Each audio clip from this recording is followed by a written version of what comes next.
In the world of academia, prestige is often built over decades and even centuries.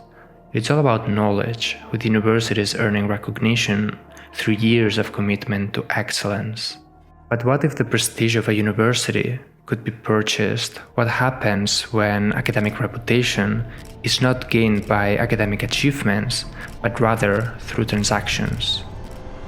In 2008, Harvard astrophysicist Robert Kirshner received a strange email. An astronomer from King Abdulaziz University, Saudi Arabia, was offering him $72,000 a year. The terms were straightforward. First, he had to spend a week per year at the university supervising a research group, but this was a bit of a flexible requirement. Second, and most importantly, he had to list King Abdulaziz University as his academic affiliation on the list of highly cited researchers. At first, Kirshner thought it was a joke or some kind of phishing scam, but he later discovered that a fellow researcher from a different university had also gotten a similar offer and agreed to it. An investigation by Science magazine later found out that between 2008 and 2011, 60 top-ranked researchers in the US had accepted similar offers. They were all highly cited scientists, which means that they were recognized for the volume or significance of their research. Neil Robertson, a professor of mathematics that accepted the offer, had no concerns. "It's just capitalism," he said. "They have the capital and they want to build something out of it." Ray Kahlberg, an astronomer who also accepted the offer, said he had to Google the university after he received the email.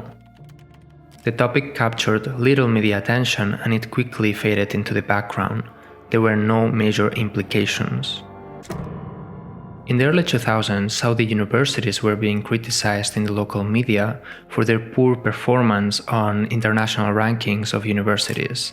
These are evaluations of universities based on various factors such as number of publications, citations, and more. They are important because they provide a comparative view of universities worldwide, so students and renowned academics might consider these rankings to inform their career choices.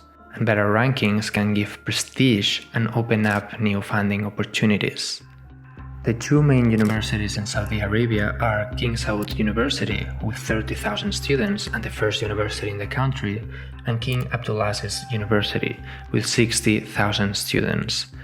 Out of the 3,000 universities ranked by Webometrics in 2006, King Saud University ranked 2,910th and King Abdulaziz University 2,785th.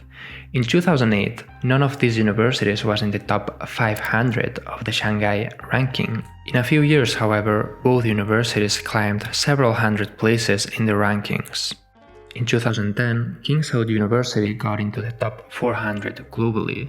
The next year, the university got into the top 300, and in 2012, it reached the top 200. So, what's the real reason behind the surge of Saudi universities in global rankings?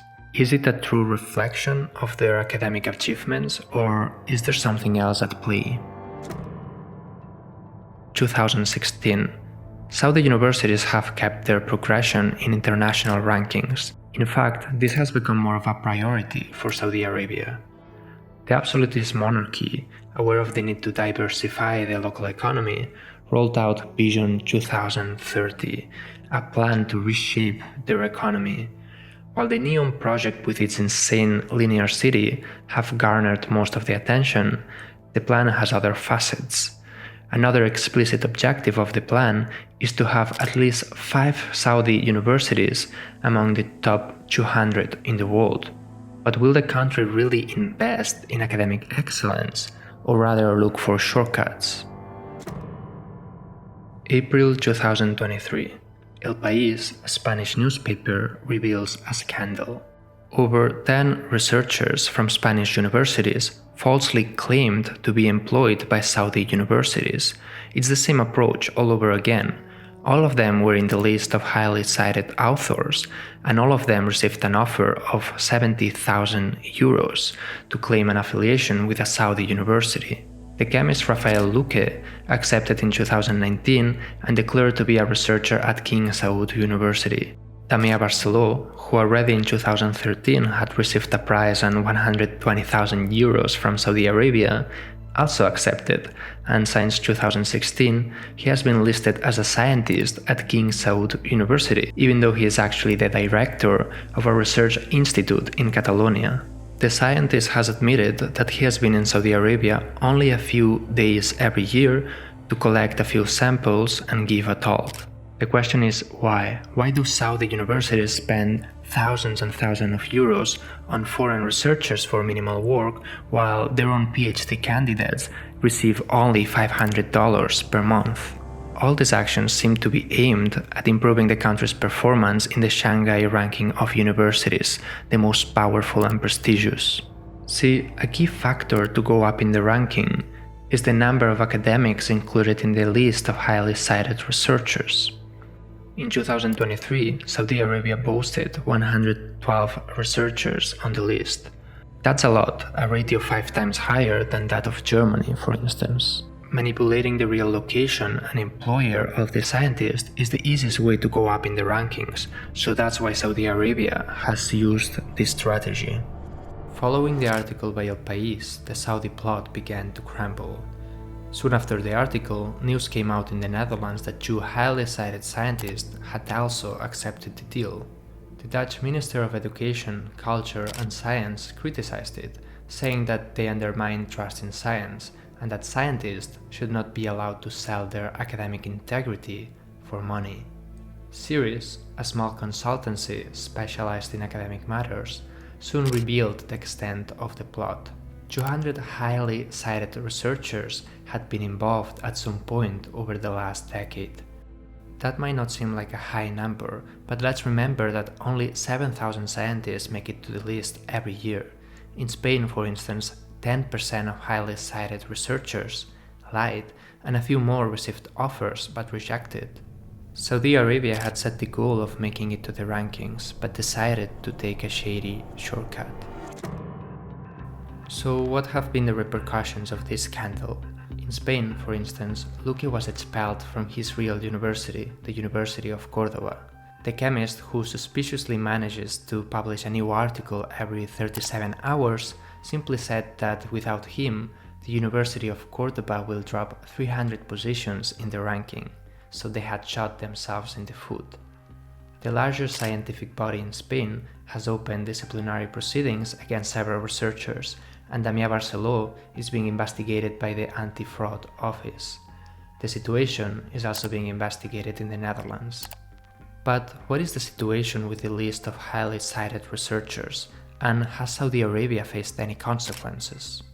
In November 2023, the new list of highly cited researchers came out. Saudi representation went down by 30%, a brutal drop. This was not a natural fluctuation, but rather a clear consequence of this scandal. King Abdulaziz University, for instance, went from 31 highly cited scientists in 2022 to only 12 in 2023. As a result of this, the university will drop from the top 200 universities in the Shanghai ranking. TAFE University, for instance, will also drop from the top 300. And this is probably only the tip of the iceberg. According to a paper from 2020, 84% of researchers at Saud University and 96% of those at King Abdulaziz University were affiliated with foreign institutions. With time, the full extent of the plot might be revealed. In the meanwhile, the Saudi goal of placing 5 universities in the top 200 worldwide is becoming increasingly complicated.